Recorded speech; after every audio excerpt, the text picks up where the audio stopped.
Hey, what's good, fight fans? This is another episode of the Bite Down Boxing podcast. This is actually a Bite Down Boxing video. I was thinking it's the holiday season. I'm kind of not sure. Kind of wasn't sure what I was gonna do the next couple of weeks for the podcast. So, and then I get into the podcast usually Thursday or Friday night, sometimes Saturday morning. So I was thinking, let me go on and get this out the way and just kind of shut down until the new year and kind of be done with it. So anybody that clicked on, I'm not in the chat room. I'm not watching the chat. I'm not interacting with the chat. Basically, this would be if I'm doing the podcast by myself, recording that by myself.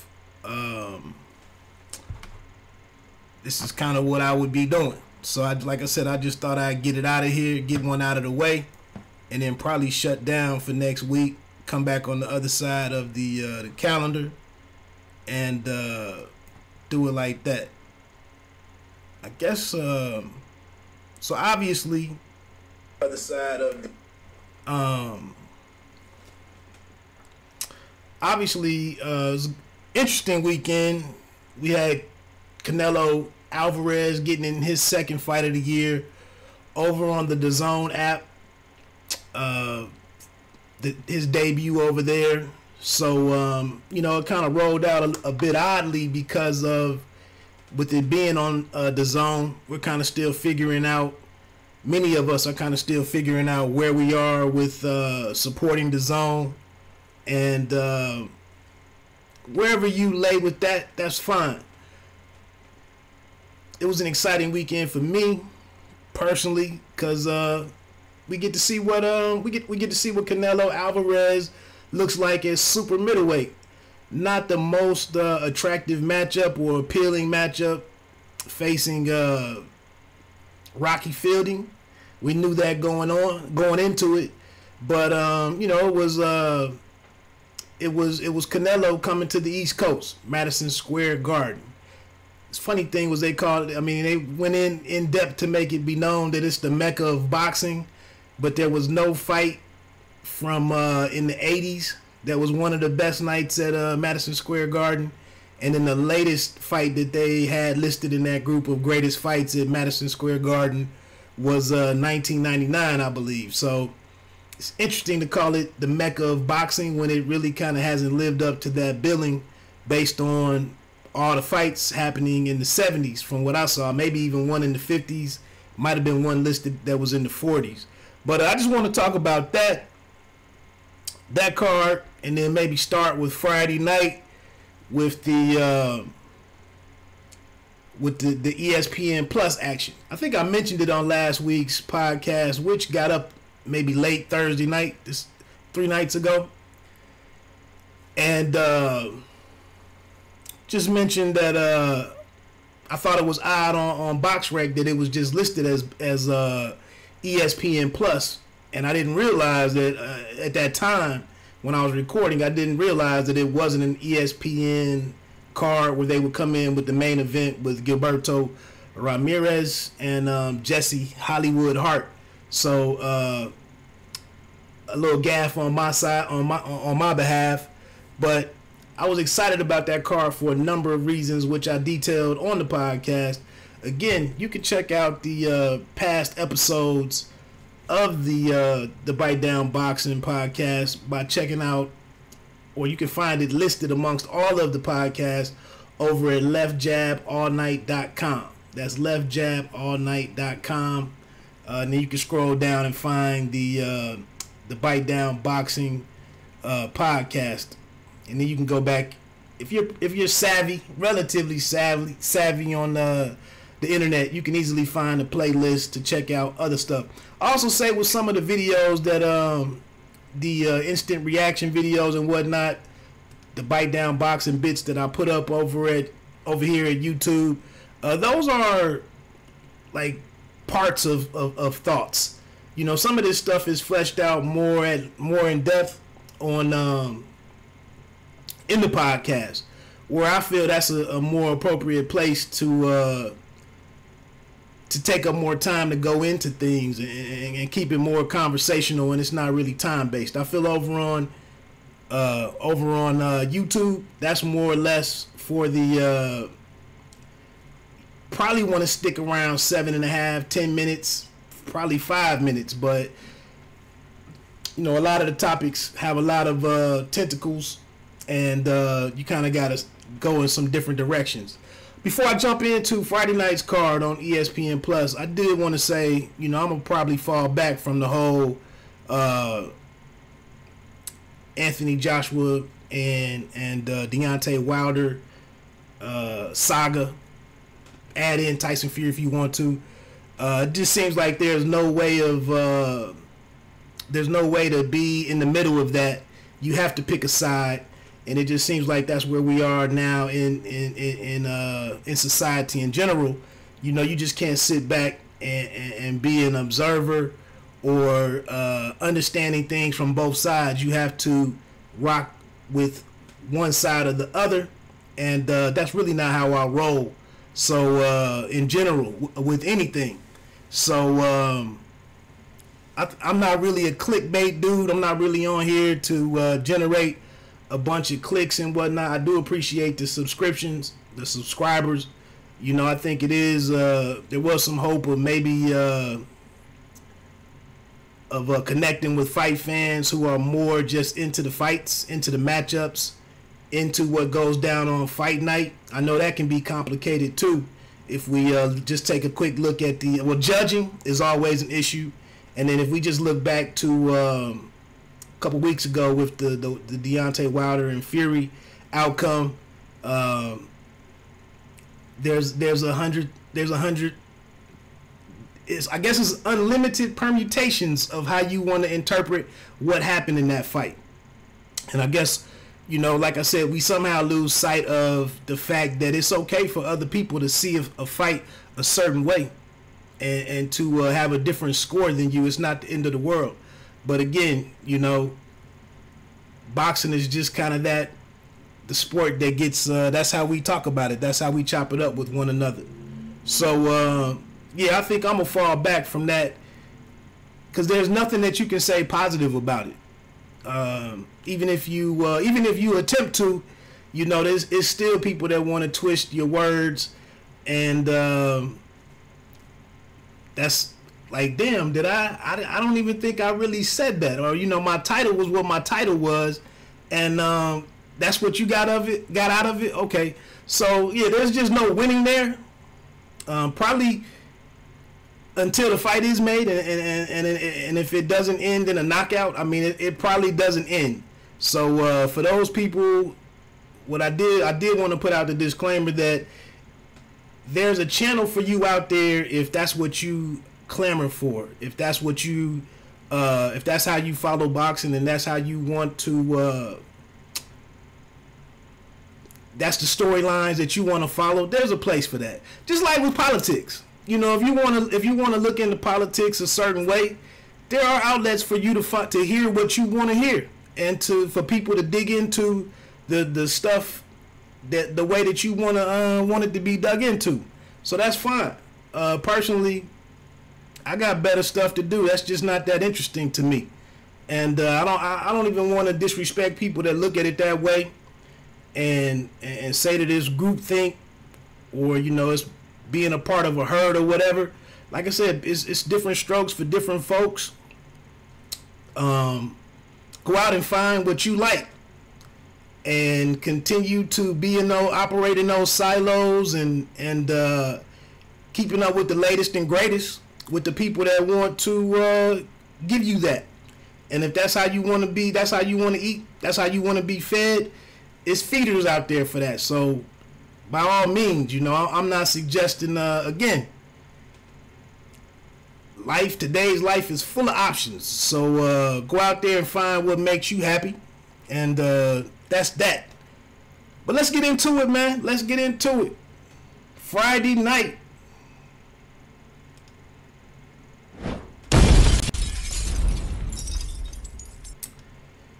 Friday night was,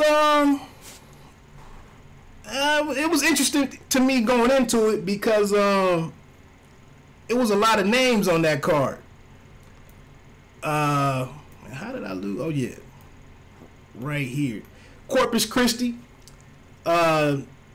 I thought it was going into it, like I said, it was a lot of fighters that I was interested in and how they were going to close out the year. I'm over here on my research computer, so that's kind of where I got my notes and stuff and my little topic list. So that's why I'm looking over here for anybody that would complain about that. I don't know if I go to the other screen on my main laptop. I just don't want to mess up what's filming and whatnot. So that's why I got it over here. But yeah, I was very interested to see what Joshua Greer Jr. would do, fighting for the vacant World Boxing Council Continental Americas bantamweight title against Daniel Lozano. Always like to see that young man. Like I said, he's a friend of the show. Kind of a guy that I ran into up in Detroit, Michigan, going to a showbox card, and his fight with James, I believe it was James Gordon Smith or James Smith, was taking that in person. I mentioned it many times. It was just a very well fought fight for a pair of prospects early in their journey in boxing. So I just been keeping an eye on the guy. Like I said, he gives me a little bit of time when he can. Good night. 7th round TKO. Lozano was very. I want to say he was game in terms of being tough, his durability. But he didn't have a whole lot coming back offensively. It seemed like he was primarily working with his left hook. Josh was very sharp. I mean, Josh's boxing, in my opinion, has really taken off. His pace that he works at, his poise, his defense is obviously with the name like Don't Blink, being on like 6 straight KOs. I feel like Josh is obviously we look at him for his offense, but he's just coming along, just all around game, all around game. Quick hand speed, his positioning, his movement, how he's setting everything up. It seems like every minute that Greer Jr. has in the ring right now is it's a purpose for it. It's intentional. Phenomenal. What him and John Pullman, his trainer, whatever they're working on, because I don't think I really had heard much of Pullman prior to these guys linking up. And then with Pullman being located on the West Coast, it's interesting how they kind of got together. But it's a great relationship seeing them work together. The results that Pullman is able to get out of Greer, and like I said, I just see things continuing to take off for the young man. He was doing pretty much whatever he wanted. I was a little shocked that Lozano made it into the 7th round and that he took some of Greer's power early. Some of his fights on Showtime, he was hurting guys clearly in the 3rd and 4th round, and DAZN and what's the other little Avila? Not Avila. The other guy that Leroy something. Can't think of his last name.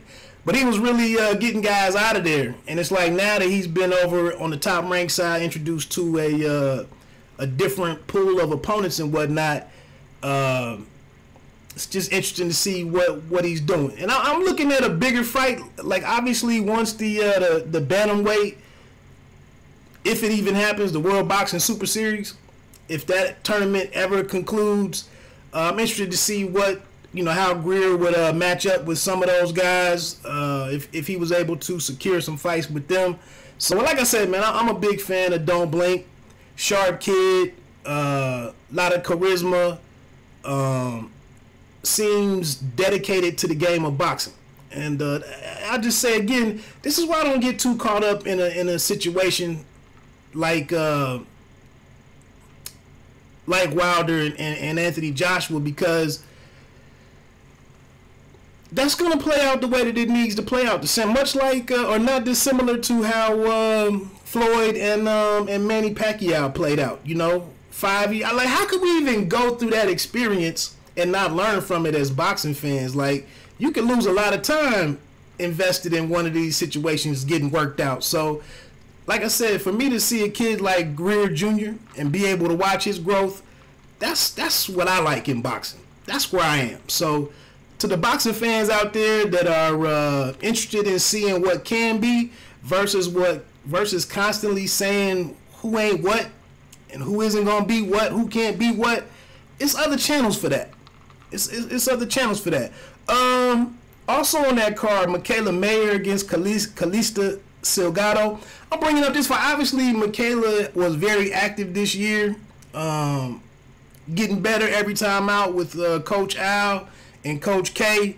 I like that team. I like that unit. I've appreciated seeing them work on Instagram and catching them out in Arizona at the Beltran and Pedraza fight, talking with them briefly. I like that unit. And Michaela, you know, former Olympian, she seems to fight very, just a very educated fight game. Fights very consistent. Uses all the right tools. Fights her fight for pretty much. Just be interesting to see how she gets stepped up in 2019. Like I said, the women's side, the pool of opponents is still kind of developing. So I don't know. You know, I look at her. She's fighting at 130. How close could she get to? You know, who's?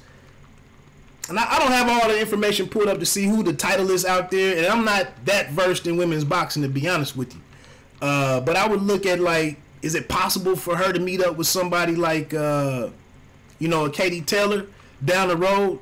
Don't want to suggest that she's on that level right now, but I think some of these bigger names on the women's side who we're coming to know, I think eventually some of them might have to migrate towards one another, whether that's going up a weight class or going down one.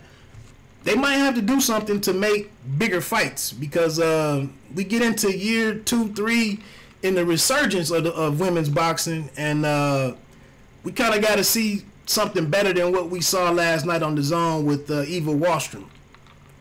No real diss to her. But, yeah, she just took out and I bring this fight up, too, also, because we're constantly seeing taller, longer, rangier fighters against shorter fighters. And last night, with the one thing that I was looking at in Canelo and Fielding was how would a skilled dude like Canelo overcome the height and the reach difference or differential? How would he do that? He did it very easily, and Fielding made it look easy, made it easier for him. So I was checking out Michaela with the size difference in Salgado. Like I said, that's something we see amongst the prospects. It's always taller fighters, taller, inexperienced fighters facing fighters that are intended to give them some rounds. And sometimes you just want to see when that's not when the better fighter is the shorter guy. How do you execute that? But Michaela got the win, unanimous decision. Also on that card was Jamel Herring. Very good outing for Herring. He's also a friend of the show, right down the road in Cincinnati. Talk to him pretty regularly to a degree. I mean, I'm not in his camp or anything, but I mean, I can text him and get a word here and there. But he had a good outing against Adelson Dos Santos. A couple of knockdowns in the first 2 rounds. I thought he might have went for the knockout. You know, you heard the guy early in a fight like that. But Dos Santos had some better moments after that. And a unanimous decision. Like I said, he wanted, in talking with Jamel at a fight down in Cincinnati that he called a couple back in October, he just mentioned that, you know, he was really just trying to get in some rounds, be active. He was very appreciative or very satisfied with his move over the top rank and how they were getting him, keeping him active, keeping him with opportunities. And it looks like Herring is going to take a shot at Ito I think he's WBO champion at super featherweight. Matsuyuki Ito. I think anyway, so a good outing for Jamel. Looks like his relationship with Bo-Mac, Brian McIntyre, Crawford's trainer, seems like that's thriving. They have a great relationship. That whole camp right there seems to be doing well. And salute to Herring, former Marine Corps, former Marine. Just salute to him for taking control of his career and making, splitting off from Coach Mike Stafford in Cincinnati and kind of getting outside of the AB camp with working out with AB and Stafford and what's his name? Rasheed Warren was in that group too. But salute to him for evaluating or reevaluating his career. At the end of 2016, the unfortunate loss to Ladarius Miller, not really looking good in that fight, but falling back and taking care of his own business. And it looks like it's paying dividends. Dropped down to junior lightweight, 130 pounds, after, fights with, I think he fought Miller at 140 and then Shafikov. He might have fought him at lightweight. But anyway, good outing for him. Didn't take any damage. Unanimous decision. Also on there, super featherweight Gabriel Flores, G Squad Nation against Edward Kakimbo, 6-rounder, unanimous decision result for Gabriel Flores. I like the kid. I think I saw something where he might have mentioned stepping in with Ryan Garcia. Might want to pause that just a little bit. I would have liked to have seen him get Kakimbo out of there. Kakimbo was down in rounds 1 and 6, but I don't know. He some defensive lapses here and there. Kakimbo was a little awkward, a little wild at times, but he swept. Flores swept the cards. I just think, and they mentioned it on there, something about him going into his man strength and whatnot. Good-looking kid. Not a whole lot to knock Gabriel for. But just, it does seem like he may need to let his power develop a little bit more. I think in that regard, Garcia is a little farther along with his power. And Garcia has good length. I just wouldn't rush into that right now. Wouldn't be focusing on that. Just continue to get better. Stay focused. Like I said, he seems to have a bright future. The youngest signee ever to Top Rank, as they mentioned a couple times. I like what I'm seeing in Gabriel.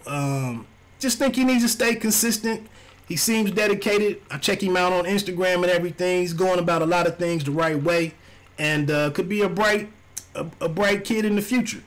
What else was on there? The Jesus Arichiga against David Martino. I told you on the podcast that Martino was a tough kid.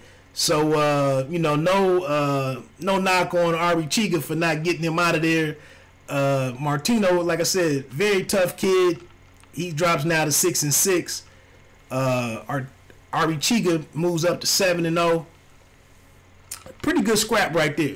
All of this stuff, like I said, this is why I'm cool with the ESPN Plus app, because you get to see all of this stuff. Like I said, you get to the top of somebody's career and everything becomes way more complicated to make fights and all of that, and it's easy to just link on or link up with another prospect out there and continue following them. Who else? Ruben Vega. Doesn't stand out to me. I know Arnold Barbosa Jr. and Manny Lopez out of Denver, Colorado. Lopez was swept on the cards, 190 on all of those. Arnold Barbosa Jr. earned his 20th win. Mentioned trying to get workout fights with Mo Hooker or Jose Ramirez. They kept knocking him for his power. Obviously, he didn't stop Lopez, but he seems to be a well-rounded boxer. He's an enjoyable boxer, entertaining fighter. I like some of the angles that he was working with. I liked his game. It could be a challenge for him against Hooker or Ramirez, but I'm interested that he's striving for greatness and wants to get in with those guys. And even though he may have his shortcomings with power, not having a lot of knockouts under his belt, like he said, there's other ways of it's plenty. Tim Bradley, and I think he even mentioned, wasn't he on the broadcast? I think he mentioned, he wasn't a guy with the high knockout. Obviously, Pali Malignaggi, guy I'll talk about in a minute, Tevin Farmer. I mean, these guys aren't getting knockouts, but that doesn't mean that you can't still have a very successful career. So, like I said, for the most part, I enjoyed Barbosa. I thought maybe he could have stepped on the gas at some points and maybe influenced the referee to step in and give him a technical knockout. I thought that was a possibility, but Lopez was tough. Just didn't have a lot of tools. So it'll be interesting to see. Barbosa picks up the vacant NABF junior super lightweight title. So yeah, I look forward to the guy. The main event, I'm gonna be honest, man, I dozed off on that one. I did, man. It was a long Friday, and after watching 7 fights or whatever it was, I dozed off on that one. Ramirez hurt his arm, his left arm, I believe, later in the middle of the fight, somewhere through 7 through the ending. Hart, I thought Hart might have put this one together going into it. I guess he had a case where he thought he won the fight based on what he did. I did see the whole 12th round. I don't know. Ramirez is says he's going up to light heavyweight.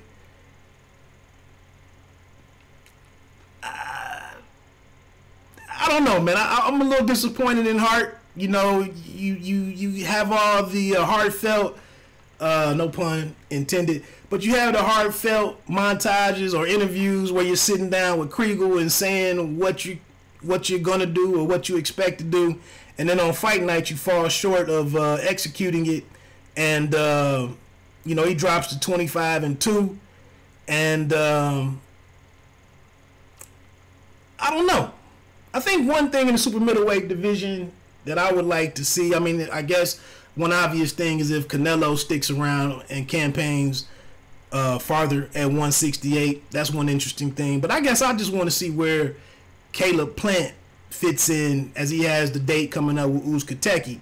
But and then the return of one of my favorite fighters is David Benavidez. Him and his offense. I think he's back. I think I just saw a fight was scheduled for him in the new year. So that's kind of the developments I'm looking for as super middleweight.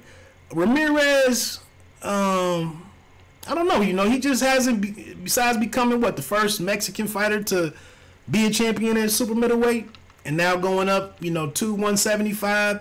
I don't have any knocks against Ramirez. I thought he won this fight. It was a majority decision for him, with Lynn Carter having it 114.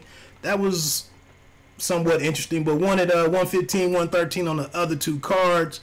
And we'll see what happens. I thought it was interesting. It seemed like a little tension between the 2 guys after the fight, with Hart not getting the win. But the guy just beat you, twice now in 2 fights. So what can you really say? It's kind of interesting to see where Hart goes next. I don't think it'll be as gratifying for him to get a belt after the guy you couldn't beat, moves up and leaves the division. But hey, put the right guy in there, the right opponent, and if he's able to fight for a vacant belt, it's all the same, But I don't know. Hart is just kind of in an interesting position. So we'll see what happens for him. All in all, I thought it was a good night. Like I said, I really appreciated the opportunity to check out Joshua Greer Jr. again. And like I said, to see him continue to rise, see what 2019 holds for him. And that's that. Kind of moving along.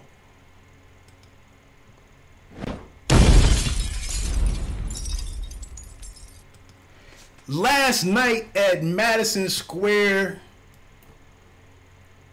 MSG, Matchroom Boxing, Golden Boy. I was very excited about this card as well. A lot of names on there. Obviously, the David Lemieux fight with Torreno Johnson didn't happen.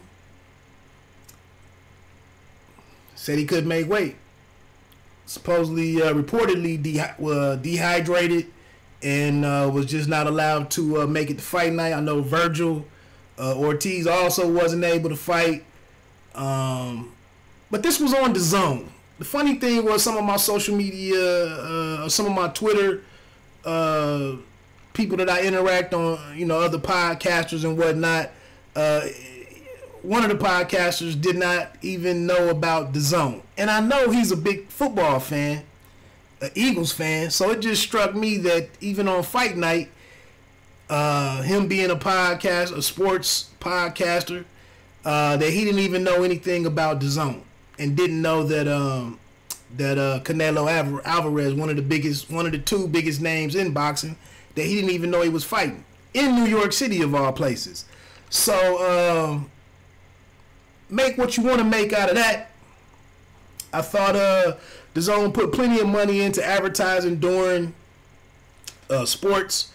I think the one thing that you have to keep in mind is that with ESPN having the relationship with Top Rank and trying to feature and highlight their own boxers, it wasn't. And then the ESPN not really having a dedicated show.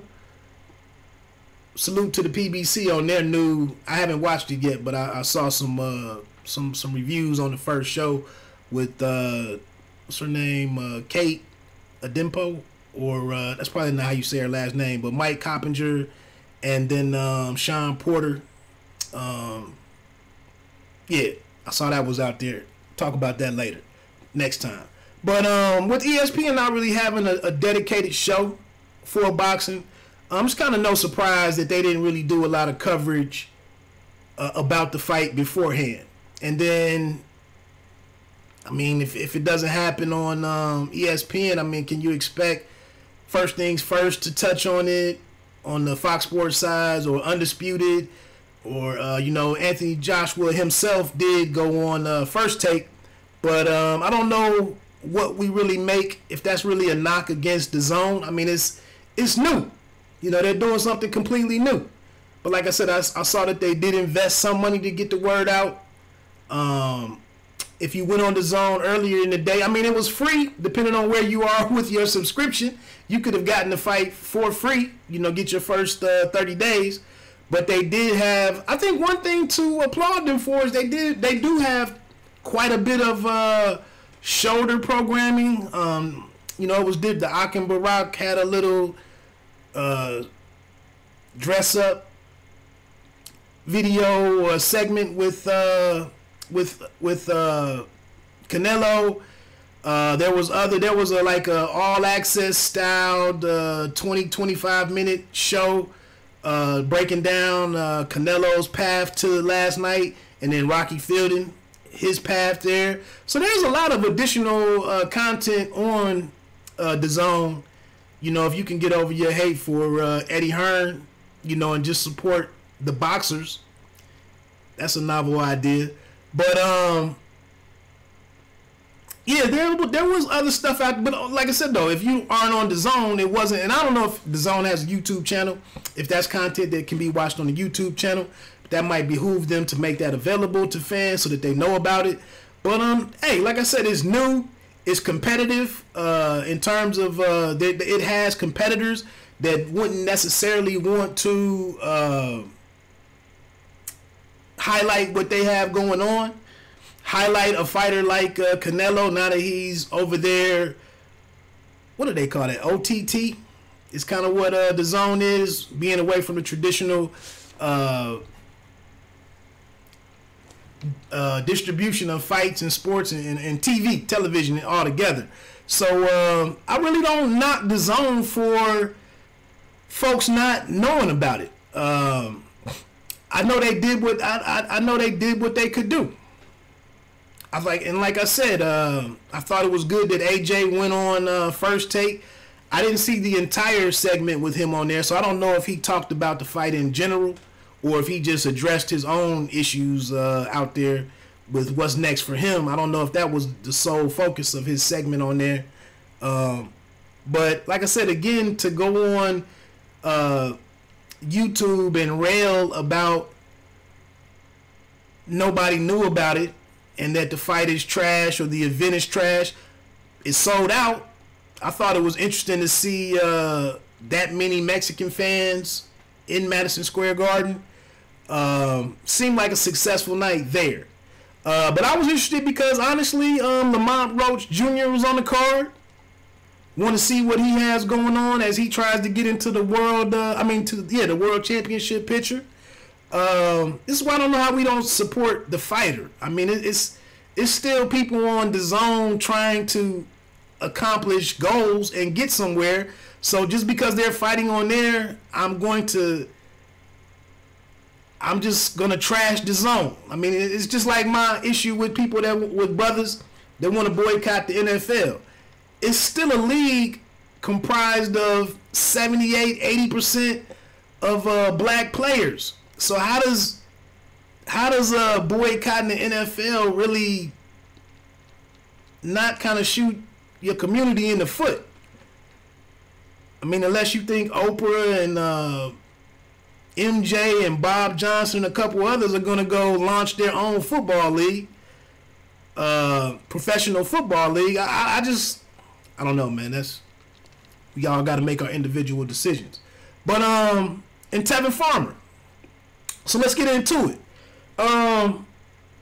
Ulysses Jr. at a super lightweight, 140 pounds, unanimous decision over Maximiliano Becerra. I like Ulysses. Very crafty guy, has a little bit more power than what you might expect. Canadian fighter. Seems like a good boxer, puncher.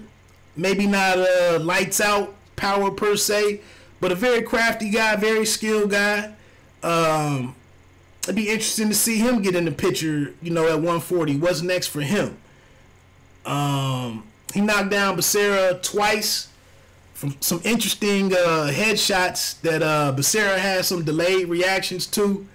I haven't really seen a guy step away from a headshot and shake his head and take a knee like that. But then I think a couple fights later, after seeing it for the first time, Rocky Fielding had a couple moments like that. So, but yeah, I like you. That's what I'm saying with checking out this undercard action. It's good to see a dude like Ulysses, check in on him and get to see him in action and not just have to, scavenge YouTube or find you an illegal stream, and risk messing up your computer and whatnot, just trying to follow fights. So good outing for Ulysses. See what he has in 2019. What's next for him? I really would have said, and I know they're different weight classes, but I wouldn't mind seeing Ulysses against a dude like Besputin, who's in my opinion is a little undersized for welterweight. I'd like to see those two get it on, but maybe, like I said, promotional differences, networks, etc., all of that stuff. I get it. Lamont Roach Jr. was another fight I checked out on there against Alberto Mercado. Good dominating, controlling, commanding performance for Lamont Roach Jr. Retaining his WBO International Super Featherweight title. Probably, I know his corner wanted him to go for the knockout. Won convincingly. Only the most rounds that he lost on any of the judges' cards was 3 rounds. Does it brighten his star? Does it raise his stock? add new fans? Does it line him up for bigger opportunities? Does it get a bigger push from Golden Boy behind him? You know, I don't know. I mean, unfortunately, sometimes, you know, it's style points tied to some of these wins. I don't know if that really hurt or helped Lamont's case. Another friend of the show, a couple episodes ago, he was on the, he called in and we talked for a good 25, 30 minutes. Interesting kid, Redskins fan, right up my alley. Good outing. Like I said, good all-around fighter, good boxer. It just, once we move to the world-class level and try to crack in as a world title holder, the jury is out there. You know, maybe there's a champion to match him up with where he stands an excellent chance. You know, maybe there's a couple guys that shouldn't be the first crack that he gets at it and stepping in there. But again, at this point in time, a very successful career should be 17 or should be 19-0 versus 18-0-1 with the Diaz fight out there down in Puerto Rico. But again, steady, a chance to see the kid continue to grow. Moving on to the next fight was Ryan Garcia at lightweight. King Rye against Braulio Rodriguez. I thought it was a pretty good performance by King Rye. King Rye or Ryan Garcia has a number of things probably working against him to a lot in terms of him being appreciated by podcasters and YouTube channel people and all of that.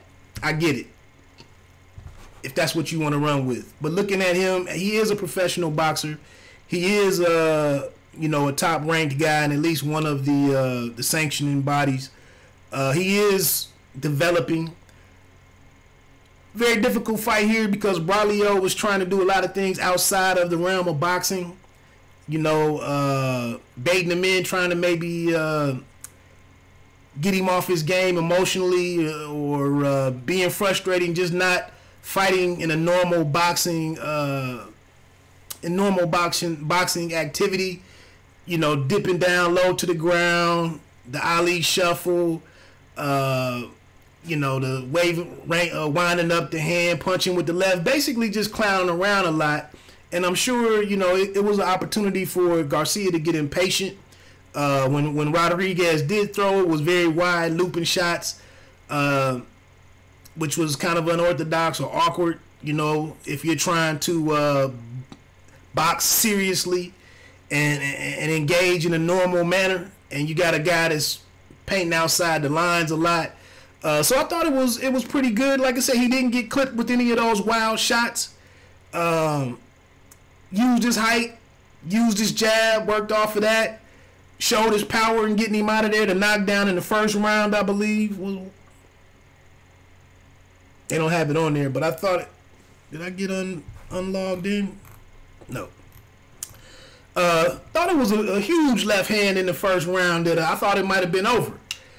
And, Rodriguez pushed him at the weigh-in, hit the Janira, the Tecate, the face of Tecate and Ring Girls. I don't know what her last name is, but Janira. Like I said, I thought a lot of stuff could have went wrong. Could have got a bad cut or some kind of injury, a shoulder injury or something. Had he gotten in there wrestling around with this guy who, in the big scheme of things, Garcia has an opportunity to go on in the game and do a lot of other stuff, a lot of bigger things. So cool to see him avoid that and get the stoppage. And like I said, for the main part, man, I just salute Ryan for being, again, with the business side of this thing and understanding that this is somebody's career. This is something he's devoted the last 10 plus years to. And it's something that he's passionate about and loves and has devoted his life to. So for him to sit there and be honest with himself, step back and take a look at his preparation, take a look at himself and make the changes, just like I said with Jamel Herring. Take a look at his situation and go and join the camp of the Reynosos and work alongside a Canelo Alvarez. That's what I like to see. We get in all this complaining and what he is and what he isn't. He's a hype job, blah, blah, blah. At the end of the day, this is a man who has to try. This is how he's chosen to make a living. And so I salute the kid for taking a look at himself, making some adjustments, coming out successful on the other side. I saw him in some of the material I just talked about, some of the videos, training with Canelo and Chepo and Eddie, and taking in the tutelage. He wasn't a star of the thing, so they didn't really show much of him, but just I would imagine if you have a chance to interact with a guy like Canelo, all the pressure that he goes about his business with, all the everything that Canelo has out in front of him to realize in his career, and to learn how to get better, how to set goals, how to be prepared. And don't get me wrong, I love Canelo, but I've said it before, how you can be in the same ecosystems as the Charlo brothers and there never be any fight made with those guys. I mean, you can move around so long, and I'm not sitting here now suggesting right now that the Charlos would take him, either one of the Charlos would take him out or whatever. But what I'm just saying is, for all these guys to be in the same realm for all this, the last 3-4 years, and there continues to not be any intersection between these guys. Okay, but yeah, good night for Garcia. Like I said, good to get his career back on track. It'll be interesting to see what he does moving forward, and how Golden Boy, with them mentioning that Oscar refers to him as the best signing that he's had since Canelo. Obviously, there's a lot of marketability and upside with Garcia if he can be what they think he could be. So good to see him taking advantage of everything that's out there, all the resources being made available to give him the best chance at doing whatever he's going to accomplish in the game. Saddam Ali and Mauricio Herrera. Herrera not winning too many rounds. The guy looked a little older. I mean, a little more faded. Ali, I've never really been a huge... He's never really... I think only one. I can't remember the fight that it was.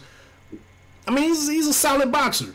Went up to 154, was able to capture a title up there. I never thought he was a real player at 154, but that's how you can get steered in the right situations. If your promoter and manager and whatnot is looking out for you, your team is organizing things before you, take advantage of those types of opportunities. But I just thought, as you know, with Jaime Munguia taking that belt off of him, but it was good to see him get a win.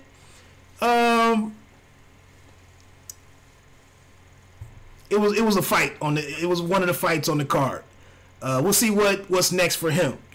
Does he stay down at welterweight, which I think he should, but we'll see. Katie Taylor versus Eva Wahlstrom, which I mentioned earlier.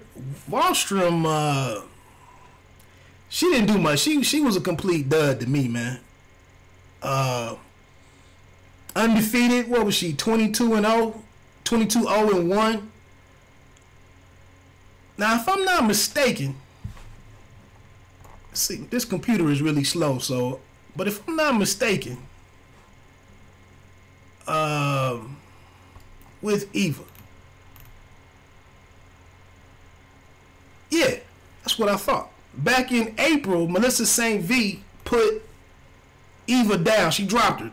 They called it a slip. They waved off it being a knockdown, but Melissa St. V knocked her down. Where was that fight? Over in Helsinki. and she got she won. But I say that to say I'm expecting to see a lot with Katie Taylor. This is one of the females that's regarded as the real killer in the women's game. While it's it's so many detractors of what Claressa Shields isn't. So I'm expecting to see great things from Katie Taylor last night. And frankly, now I know Wallstrom didn't give her much to work with, but I really, looking at Taylor, I mean, she really didn't move the needle for me. And for Wallstrom, who did nothing for large portions of that fight, why didn't you stop her or get her out of there or have her badly hurt? So it really wasn't a coming out night for Taylor for me. She was dominant, swept the cards, 190 on all 3 cards, but I don't know. I mean, she did some banging in spurts here and there. Clearly outclassed Wallstrom, but that fight was a dud for me. And like I said, it didn't elevate Katie Taylor over Claressa Shields for me. I'm not sure that Wallstrom did a whole lot less than Femke Hermans, Shields' opponent last time out. I'm not sure she did a whole lot less than her, but Claressa Shields held court in that fight, in my opinion. So we'll see what's next for Katie Taylor. Moving up, I'm almost done. I'm sure ain't nobody on. Did anybody ever, like I said, I'm not in the chat. Nobody's watching as far as I can tell, so that's cool. Like I said, again, I just didn't feel like doing a podcast later in the week, so I thought I'd do it over here. It's going to have the same impact either way. Thought about making doing some articles today, but I'm gonna get ready to go watch the rest of the second half of this Colts and Cowboys game and enjoy my day. But let's take a look at Farmer, Tevin Farmer. Again, with the DAZN app, criticize Eddie Hearn, Matchroom Boxing, take aim at them.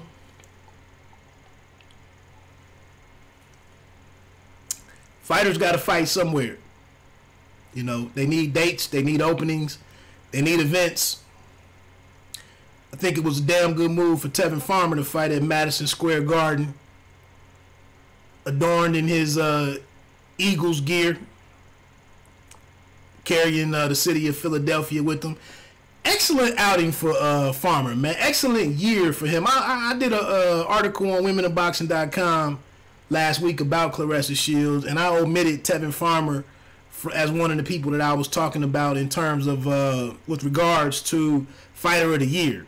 And I don't suggest that Farmer is Fighter of the Year, but in terms of the number of fights that he had, being one of the few big world title holders with 4 or 5 fights in the same year. I believe he had 4.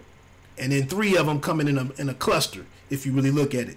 So salute to him again. We all the complaining that we do, but when you see a guy like Farmer that just loves boxing, loves his career, loves pushing himself, accepting challenges, and going out here trying to be great, again, I can focus more on that type of stuff, those aspects of boxing, than the stuff that we focus on. And that's what I do with Bite Down Boxing. My concern with Farmer, man, is just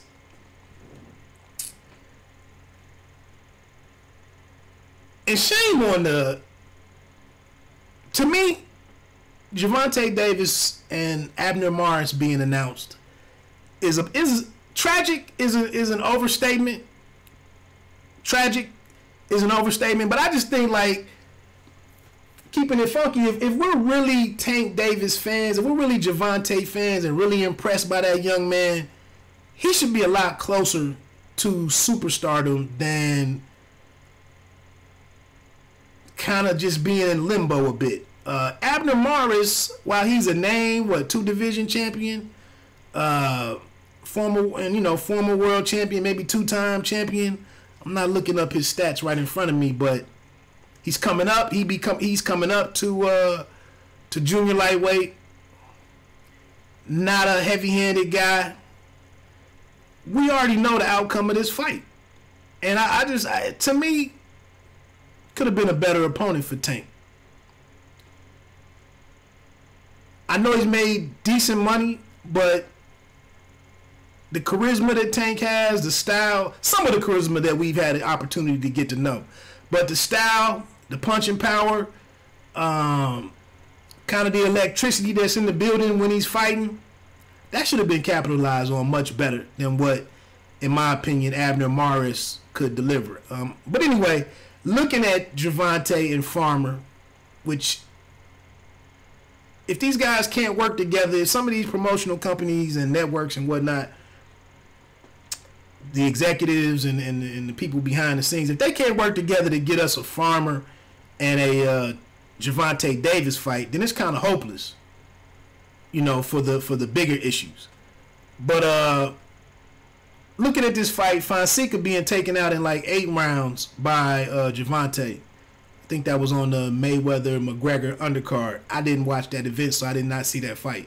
But for Tevin Farmer to go the distance with him, landing good shots, connecting repeatedly with the uppercut, setting stuff up, walking Fonseca into stuff, elusive, not taking many steps backwards, not taking many minutes off. Very impressive performance by Tevin Farmer. Challenging himself, trying to become a bigger draw and gain new fans and everything. But I can't see you fighting 7 to 8 rounds in the pocket with Tank Davis and being successful. Not saying it shouldn't happen, and I don't want to see it, but and maybe Farmer fought Fonseca that way because it's Fonseca, maybe. But just the head movement, the patience, the calmness, to outthink, and to think in all of those situations in close, constantly knocking down, parrying shots, slipping shots. But with his level of power, or the reaction that he gets from his power from opponents, he's still looking at myself, in my opinion, looking at a hard route to go to beat the other elites at that level. If you're only looking to win, if you're only going to be able to win a fight maybe by 7 to 12 punches, 5 to 10 punches, I mean, you're risking the fight going to the judges, and we already know about judging in boxing. So I just see it being very challenging, but he's up for the challenge, and a very talented fighter, but just not having many advantages, or having a significant advantage to be elite in one aspect of fighting, other than his defensive skills. But when you don't have that huge power, that eye-catching power, difference-making power, he's not super quick, but he has good quickness. Like I said, I just see him moving forward, being in a lot of tough fights, and could be difficult to, like I said, in particular, the matchup with Gervonta Davis. I don't know how you sit in a phone booth with Davis with that heat, and that you don't get smoked out of there. I really don't. I just don't. But I would much rather see that fight than Abner Maris. But again, in their defense, I guess that's a way to kick off 2019 for Gervonta Davis. But hopefully it gets ramped up significantly from there. You got to fight somebody that's an actual junior lightweight and who's been campaigning at junior lightweight at some point in time. And I know I'm getting off topic, but to hear reports or comments of Davis weighing around 160 or north of 160, 165, even 170. At this point in time, that's a concern too, you know.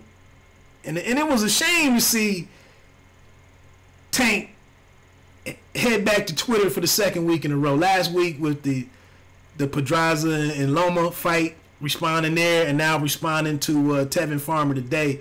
We got to get young Tank off of Twitter at some point. Let this man get in the ring and be what he is, and let him really mature into the one. I mean, the guy should have a stellar career. Farmer, like I said, wins 117, 111 on all cards. He did rock Fonseca a couple times, had him bruised up in the face. I think the left eye early on, and then later in the fight, the right eye had some damage to it for Fonseca. Farmer takes a pretty good punch. Good performance, exciting performance. Interesting style that he has. I mean, he kind of, you know, he's not narrow the whole night. I mean, he does square up here and there, but his body movement is so constant, and just like natural fighting ability, just seems to be like a quarterback in the pocket with pocket presence. I mean, he just seems to have a presence of where punches are coming from, and he's able to slip, like I said, knock down, catch some on his shoulder.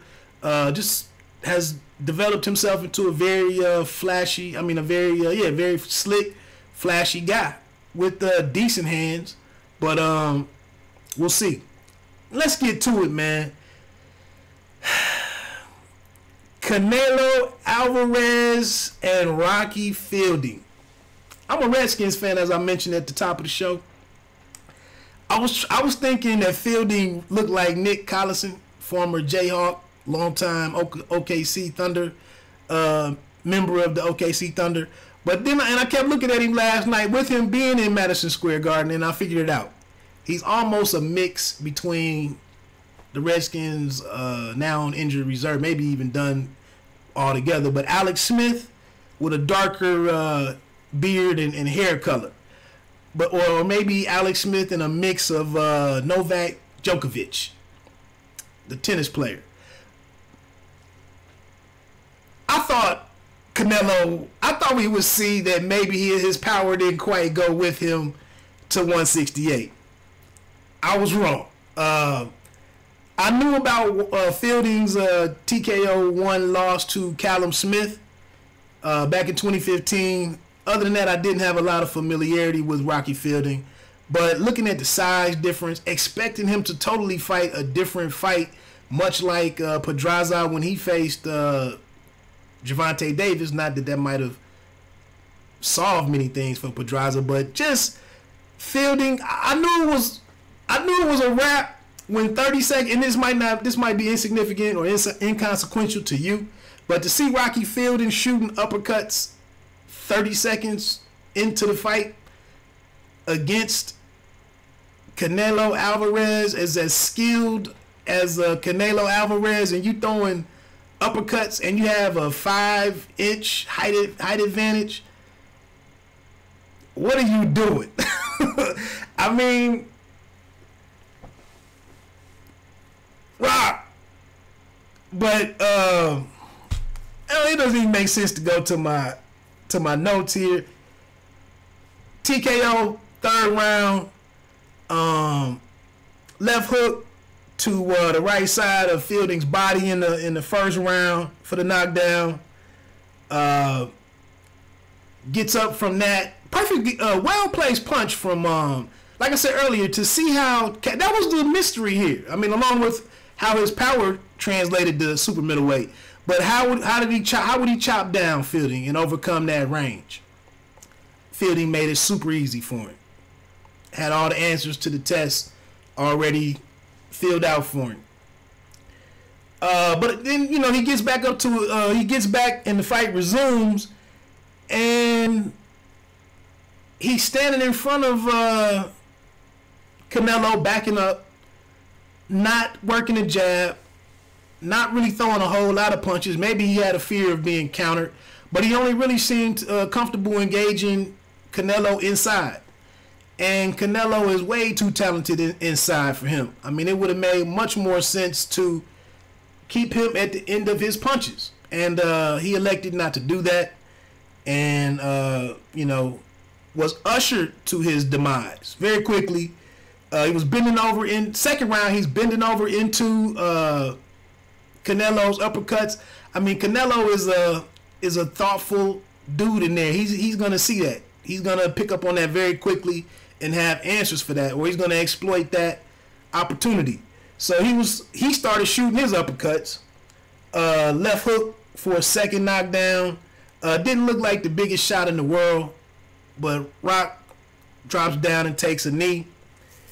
We move into the third round.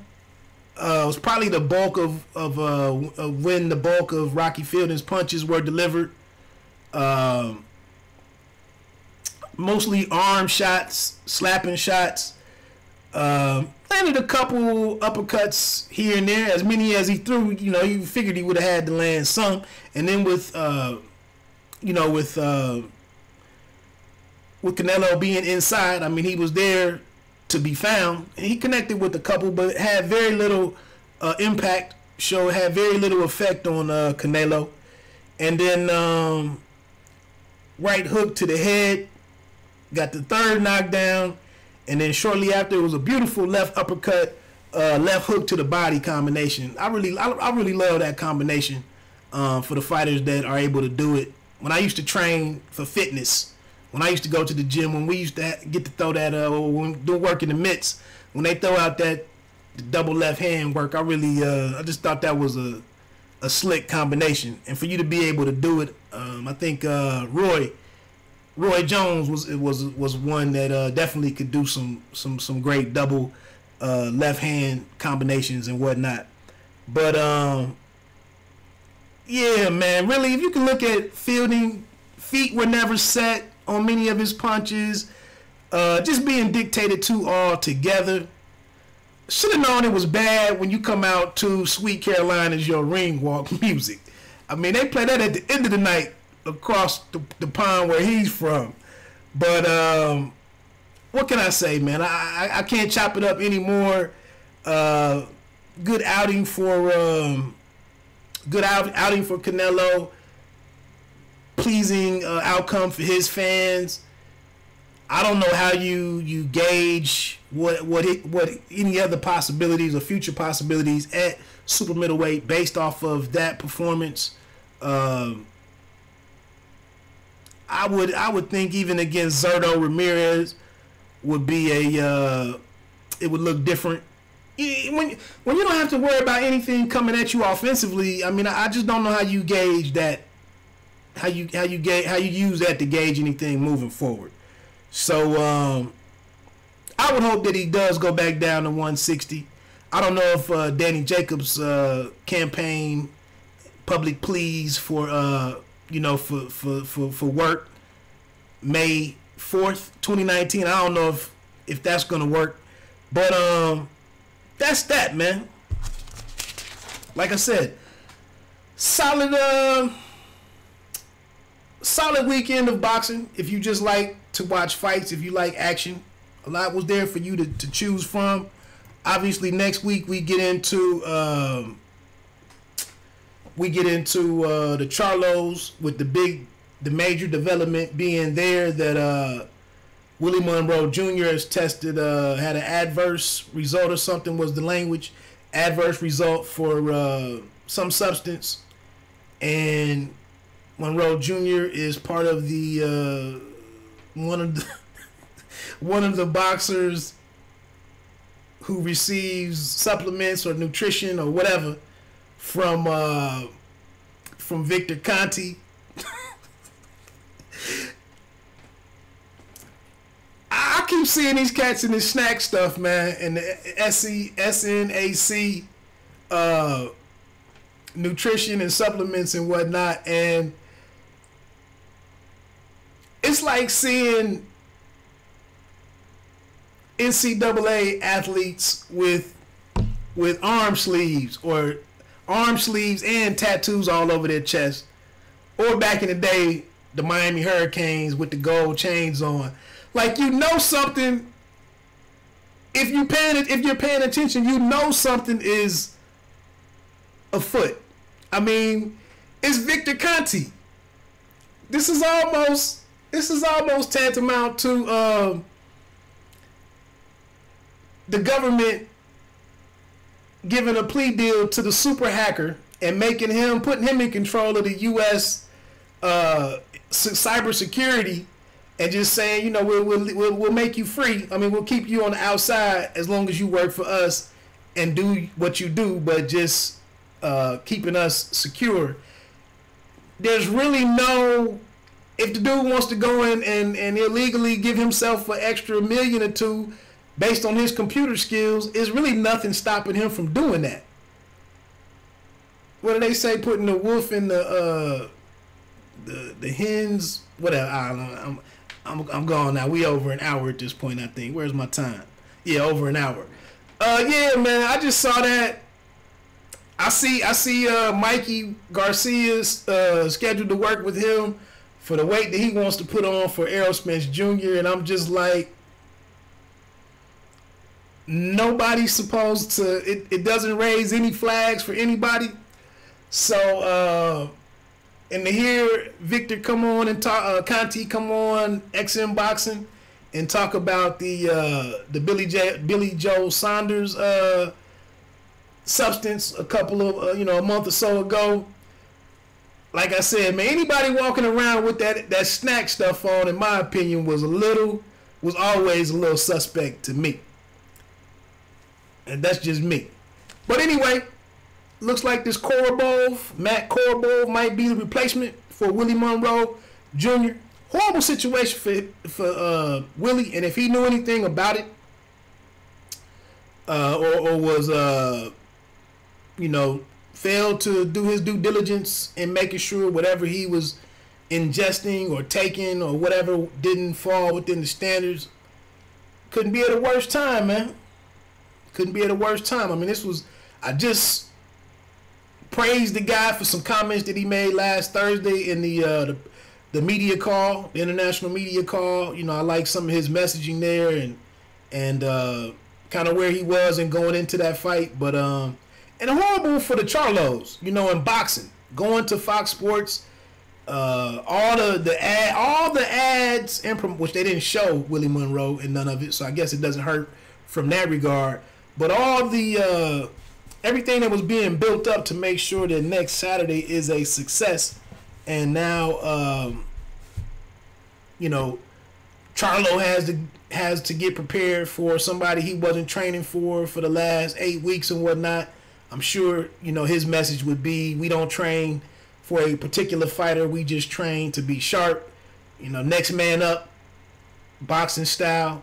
But you didn't want any BS going into this. But I think Jamal is a guy that can overcome it, and I wouldn't expect to see too much. I wouldn't expect to see any hiccup as a result of this. But even when boxing is trying to win, there's an issue. Look, man, I'm getting out of here. All the social media stuff is up here because it can be. And I'm going to get out of here, man. Y'all have a great holiday season, however you celebrate it or however you have been celebrating it. See you on the other side. Be safe through the celebration and activity through the new year. And it's been great rocking with everybody, however we've rocked together the last 12 months. And other than that, let me get on out of here. Like I end all of the audio podcasts, you know, you don't have to be great to start, but you have to start to be great.